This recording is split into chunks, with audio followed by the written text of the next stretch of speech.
اعوذ باللہ من الشیطان الرجیم۔ پناہ مانگتا ہوں میں اللہ کی شیطان مردود سے۔ بسم اللہ الرحمن الرحیم۔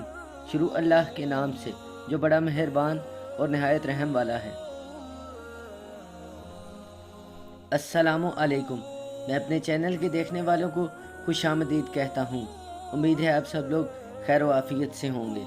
آتے ہیں آج کی ویڈیو کی طرف۔ بعض انسان حیوان سے بھی بدتر ہوتے ہیں، کیونکہ حیوانات میں بھی اپنے بچوں سے محبت کا جذبہ ہوتا ہے۔ وہ اپنی اولاد سے مذکر و مؤنث میں فرق کیے بغیر ایک جیسی محبت کرتے ہیں، مگر اشرف المخلوقات انسان اکثر اس میں فرق کرتا ہے اور صرف بیٹوں سے محبت کرتا ہے۔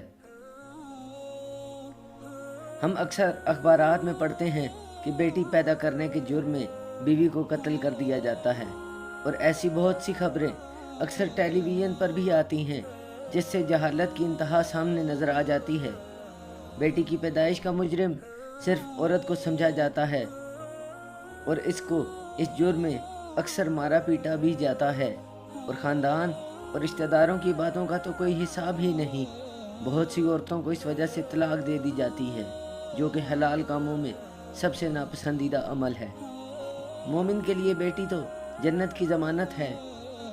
نبی پاک صلی اللہ علیہ وآلہ وسلم کی ایک حدیث کا مفہوم ہے، ہر شخص بیٹیاں دے کر آزمایا جاتا ہے، پھر جو ان کی اچھی تربیت کر لے تو قیامت کے دن یہ لڑکیاں والدین کے لیے جہنم سے آڑ بن جائیں گی۔ تاریخ میں ایک بہت خوبصورت واقعہ ملتا ہے۔ ایک شخص کے ہاں صرف بیٹیاں ہی بیٹیاں تھیں۔ ہر بار اس کو امید ہوتی تو یہ دعا کرتا کہ بیٹا ہو جائے، مگر ہر بار بیٹی پیدا ہو جاتی۔ اس طرح اس کے گھر میں 6 بیٹیاں آ چکی تھیں۔ اس کی بیوی کے ہاں پھر ولادت متوقع ہوئی۔ وہ ڈر رہا تھا کہ کہیں پھر سے لڑکی نہ پیدا ہو جائے، تو اس خیال کے آتے ہی شیطان نے اس کو بہکا دیا اور اس نے ارادہ کر لیا کہ اگر اب لڑکی پیدا ہوئی تو وہ اپنی بیوی کو طلاق دے دے گا۔ وہ رات کو سویا ہوا تھا، اس نے عجیب و غریب خواب دیکھا۔ اس نے دیکھا کہ قیامت برپا ہو چکی ہے، اس کے گناہ اتنے زیادہ ہیں کہ اس کو جہنم میں ڈالا جانے کا حکم صادر ہو چکا ہے۔ لہذا فرشتوں نے اسے پکڑا اور جہنم کی طرف لے گئے۔ پہلے دروازے پر اس نے دیکھا کہ اس کی بیٹی کھڑی ہے، اور اس نے باپ کو جہنم میں جانے سے روک دیا۔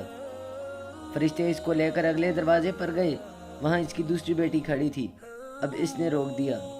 اب جب تیسرے دروازے پر گئے تو وہاں اس کی تیسری بیٹی موجود تھی اور اس نے روک لیا۔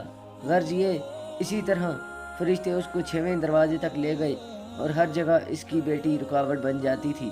اب فرشتے اس کو لے کر 7ویں دروازے پر گئے تو وہ یہ سوچنے لگا کہ وہاں کون روکے گا۔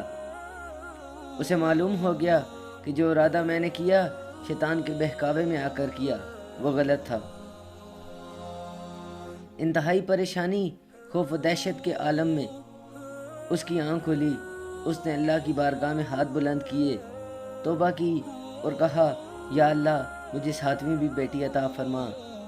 اس لیے جن لوگوں کا قضاء و قدر پر ایمان ہے، روز حشر پر ایمان ہے، ان کو لڑکیوں کی پیدائش پر رنجیدہ نہیں ہونا چاہیے، بلکہ خوش ہونا چاہیے۔ اور بیٹیاں پیدا ہونے کا الزام بیوی کو دینا بالکل غلط ہے۔